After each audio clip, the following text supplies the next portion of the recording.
आता बघणार आहोत या घडीच्या महत्त्वाच्या बातम्या।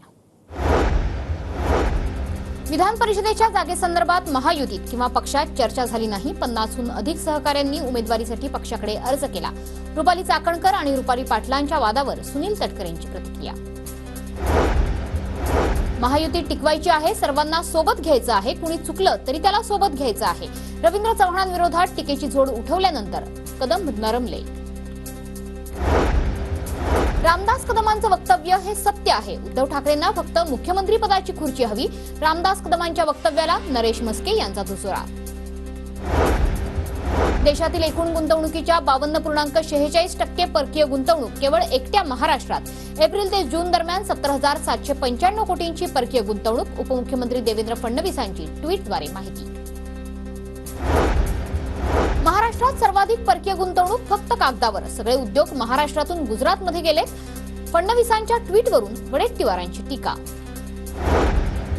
शिंदेंच्या नेतृत्वात निवडणुका लढणार असल्यानं मोठा वाटा राहीलच।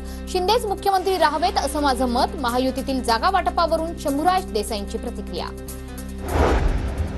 जितेंद्र आव्हाडांविरोधात छत्रपती संभाजीनगरमध्ये गुन्हा दाखल। आव्हाडांवर वाळूज MIDC पोलीस ठाण्यात गुन्हा दाखल। सरकारची बदनामी केल्याचा जितेंद्र आव्हाडांवर आरोप। 2 दिवस वाट पाहणार, अन्यथा समृद्धी महामार्गावर 8 सप्टेंबरला चक्काजाम आंदोलन करणार। रविकांत तुपकरांचा इशारा। तुपकरांचं कर्जमुक्ती, पिकांना हमीभाव, पीक विमा इत्यादी मागण्यांसाठी अन्नत्याग आंदोलन।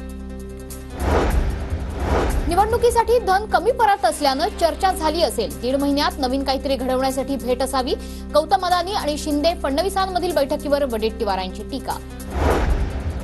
मलबार हिलमधील स्थानिकांचं मुख्यमंत्री शिंदेंना पत्र। राजकीय भाषण, घोषणा, गाण्याचा त्रास होत असल्यानं पत्र लिहित तक्रार।